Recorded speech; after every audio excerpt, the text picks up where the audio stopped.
But first to Ali Hashem in the Iranian capital. And Ali, firstly, news of these latest attacks happening across Iran and reports also of partial power outages. What more can you tell us? Well, there have been huge explosions here in Tehran an hour and a half ago, and there were reports of power outages in Karaj and the province of Al-Borz. That's on the borders of Tehran and also in limited areas of Tehran. Just now, there is a new update, actually 15 minutes ago, from Mustafa Rajabi Mashhadi, the Deputy Minister of Energy, who said that several power transmission substations have been activated and the electricity in Tehran and Karaj will be restored in a few hours. Then came another line that the operational power restored to most areas of Tehran and Karaj. Operational forces of the electricity industry are still working to restore power to the remaining areas as soon as possible. So they're dealing with it already. Most of the areas have restored, electricity is restored in most areas, but interestingly, he's saying that they've activated substations, and this gives another indication how much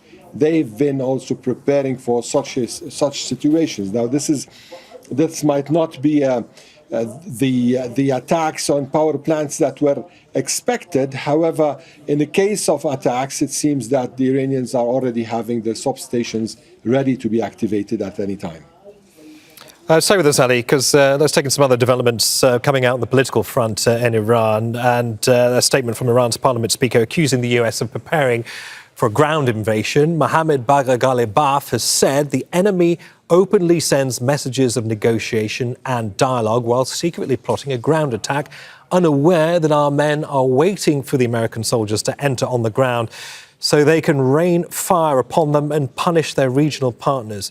We are aware of the enemy's weaknesses and clearly see the signs of fear and terror in the enemy's army.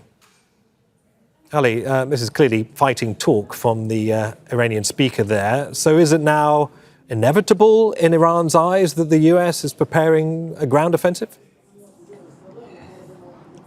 Well, there's a confidence gap between the United States and Iran. It's been getting bigger and bigger and bigger, especially after the latest, this war. I mean, this war came just after 48 hours of the last round of talks between Iran and the United States, just like the other war in 2025 when on the day it was supposed to happen, the war started. Israel started the war. So this gap of confidence is there, it exists, and it's getting bigger and bigger.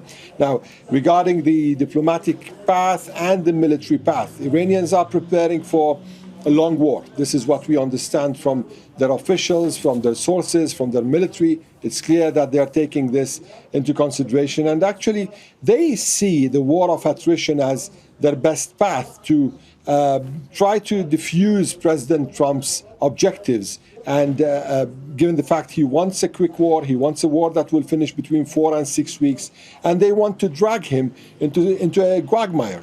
This is the plan. And let me just add, I've been in touch with one of the senior officials here in Iran with respect to their response to the American points. Till the moment, till now, the Iranians haven't sent their responses. And it's clear that they're not planning for now to send any response because the conditions or the points the Americans sent are not acceptable. Why?